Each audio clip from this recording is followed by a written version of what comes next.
Alright guys, well I'm back today with another first focal plane LPVO done right.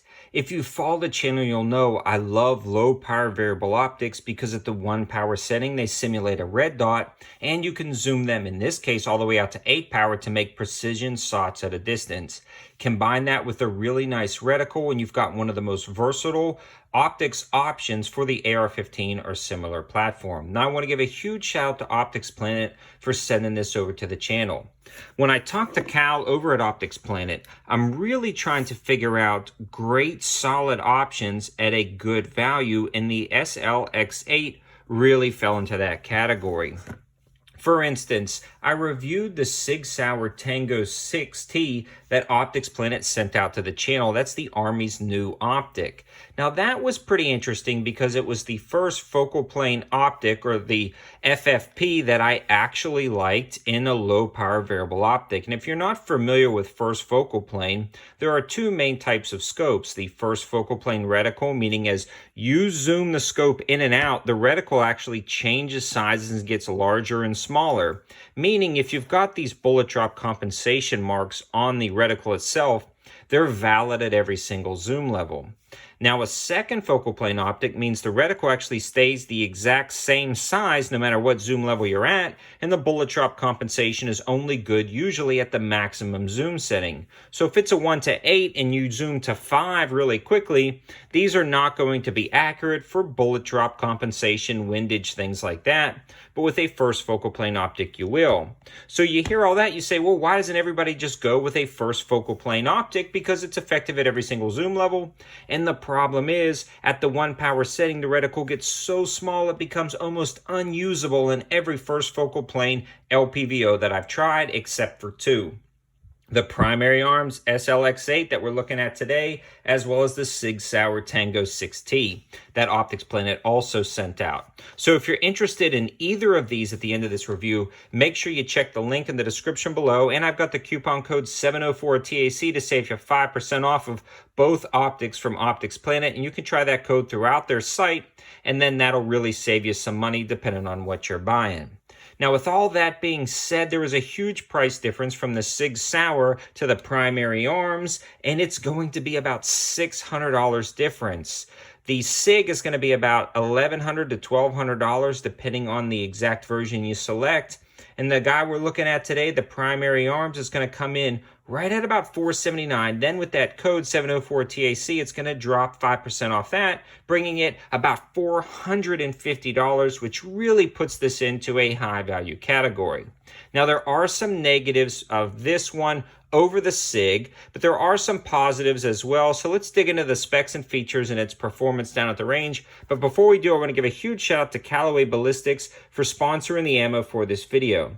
They make remanufactured ammo, new manufactured ammo, 9mm, even subsonic stuff. They're getting into 380, and their 223 is actually getting 1-inch groups out of this blackout defense rifle at 100 yards, and this is just their reman, just kind of standard range ammo. It works great. I also have a code 704 Tactical to get free shipping on ammo orders over $200. Definitely check these guys out. Right off the bat, I want to discuss the main specs and features. It's a 1:8 optic with a 30mm tube, so any of your 30mm mounts are going to work just fine, and no mount is included in the box. Now at the 1 power setting, you can use this as a red dot or zoom all the way out to the 8 power setting to take your shots. Again, it's a first focal plane optic, meaning this is going to be effective, the bullet drop compensation and windage at every zoom level. It's got capped protected turrets, so you'll unthread these caps to access the turrets themselves. The clicks on these guys are decent, but they're not the greatest in the world, but they're capped turrets. Normally, once you set them up, you kind of set it and forget it, and you do all your adjustments in the reticle itself. It is illuminated, although it's actually not that bright. The illumination on something like this is really only good for dusk and twilight shooting, so for hunting scenarios or things like that, personal defense in the evening or dusk outside, that's when the illumination is going to be key. And don't expect a really long battery life out of here. There's nothing special going on with the illumination. In fact, it's kind of blah, in my opinion, compared to the Sig Sauer. It's getting a little bit brighter, especially for a first focal plane optic. With all that being said, though, the illumination illumination works just fine inside your home for personal defense situations where you want to use this as a red dot.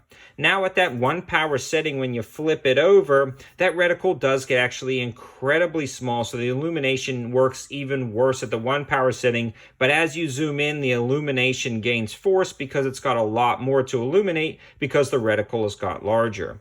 The throw lever on here is built in. It's a little bit small for my taste. I would like to see a larger one, although it has 3 options to kind of thread that in. The other thing that's frustrating is this actually, instead of using an Allen key, it uses a Phillips head screwdriver.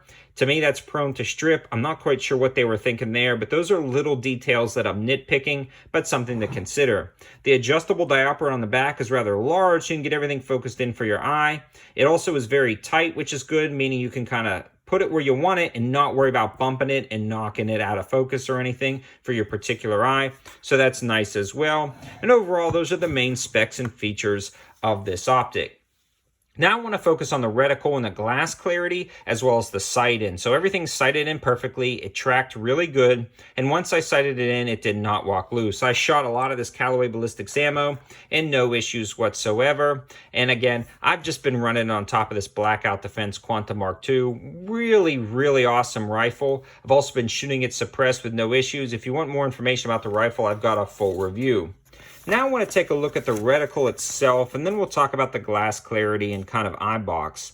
So you can see the inside of this reticle has a bullet drop compensation or a BDC for 5.56 or 308, depending on what you're using, and it explains it really nicely in this manual. So it does give you a ton of information and that chevron tip, allowing you to make precise shots without covering up your target. Moving along, this also gives you wind and bullet drift. So all that information, again, right in that reticle. And again, no matter what zoom level you're at, that is still effective. And then this is a moving target leader lines and explains everything nicely in this instruction manual. So it is a really awesome reticle system.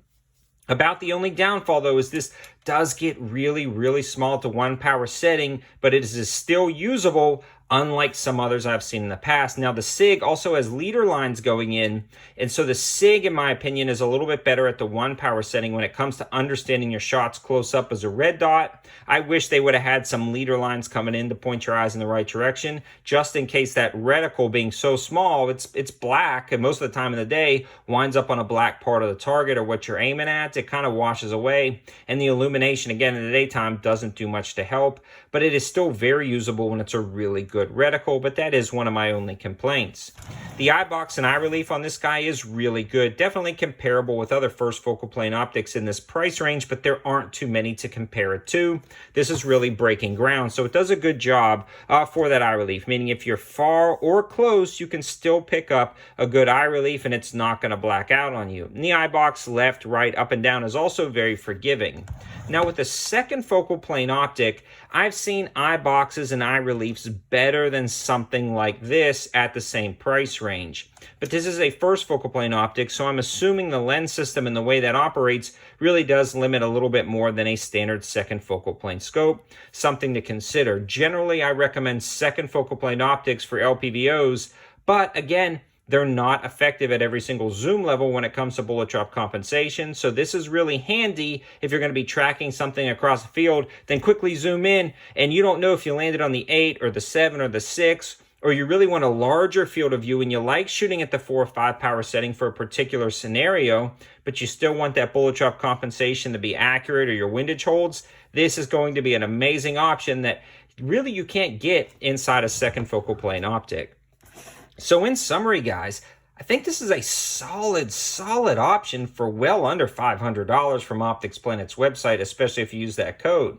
I think you're going to get a ton of value for money, so if you wanted to try out and really utilize a first focal plane LPVO at its full potential without spending over $1,000, this primary arms optic is going to be a great option for you. Just know there are some limitations. A second focal plane scope is always going to be a little bit better, in my opinion, at the 1 power setting to be used as a red dot. So if you're primarily going to be using this as a 1 power setting and occasionally taking it out further, I would recommend something else in the second focal second focal plane option. But if you're primarily going to be using this for further shots and occasionally as a red dot, that first focal plane is going to really come in handy because of everything I talked about earlier. And I think Primary Arms does not make junk. They make quality optics at an affordable price. In fact, this one is less than half of its competitor, and they are neck and neck when it comes to quality and features. So I hope this gives you another high value option for your AR-15 or similar platform. And again, a huge shout out to Optics Planet and Callaway Ballistics for always helping out the channel.